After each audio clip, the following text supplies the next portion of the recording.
তো এখানে বেগুন ভাজি করব, তেল দিয়ে দিয়েছি, তেল গরম হয়ে গিয়েছে। আমি এখন বেগুন দিয়ে দিলাম।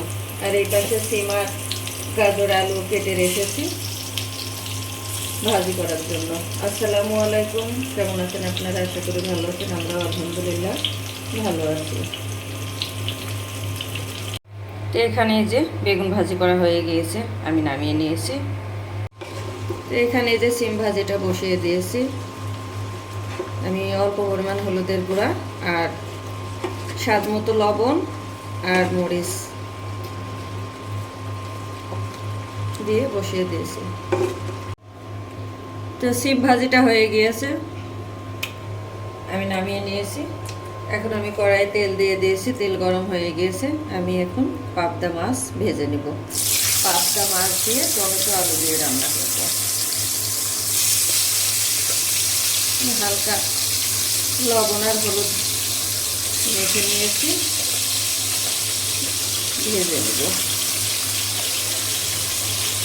গিয়েছে, আমি উঠিয়ে নিয়েছি। এখন এই তেলের মধ্যেই দিয়ে দিলাম পেঁয়াজ কুচি।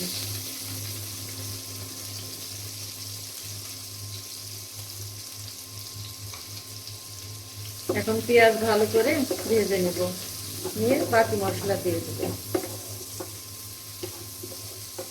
তো এখানে পেঁয়াজ ভাজি করা হয়ে গিয়েছে, আমি এখন বাকি মশলা দিয়ে দিলাম। এখন মশলা খুব তেলের সঙ্গে ভালো করে কষিয়ে নিব। অল্প পরিমাণে একটু পানি দিয়ে দিলাম। মশলাটা কষানো হয়ে গেলে তারপর আমি আলু দিয়ে দেব। মশলা খুব সুন্দরভাবে কষিয়ে নিয়েছি, এখন দিয়ে দিলাম আলু। আলুটাও খুব ভালো করে আমি মশলার সঙ্গে কষিয়ে নেব, কারণ আলু সিদ্ধ হতে একটু সময় লাগে। আলু আগে ভালো করে কষিয়ে নিয়ে তারপরে আমি টমেটো দিয়ে দেব।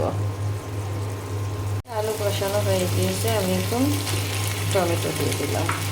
টমেটোটাও ভালো করে আলুর সাথে কষিয়ে নেব। তো ভালো করে কষিয়ে নিয়েছি, কষানো হয়ে গিয়েছে। আমি এখন পানি দিয়ে দিলাম।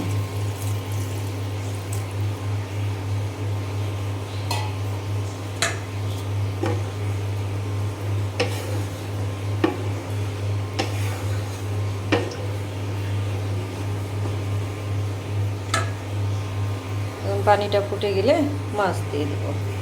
তো এখানে এই যে তরকারি ফুটে যাওয়ার পরে আমি মাছ দিয়ে দিয়েছি।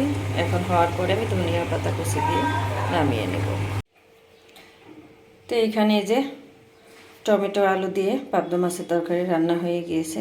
আমি ধনিয়া পাতা কুচি আর কাঁচামরিচ ফেলে দিয়ে নামিয়ে নিয়েছি। তো এখন এই যে সন্ধ্যাবেলায় আমি এখানে কফি বানিয়ে নিলাম। সাথে ভাবছিলাম একটু মুড়ি মাখাবো, তো চানাচুর নাই, দেখছি চানাচুর শেষ হয়ে গেছে, ওই জন্য আর মুড়িটা মাখানো হলো না। সাথে বিস্কুট নিয়ে নেব। তো ভিডিওটি আমি আজকে এখানে শেষ করব। ভিডিও দেখার শুরুতে প্লিজ একটি লাইক দিয়ে দেখা শুরু করবেন। আর ভিডিওটি যদি ভালো লাগে চ্যানেলটি সাবস্ক্রাইব করে দেবেন। আর যদি ভুল ত্রুটি হয় ক্ষমা দৃষ্টিতে দেখবেন। আর সুন্দর সুন্দর কমেন্ট করবেন। আসসালামু আলাইকুম।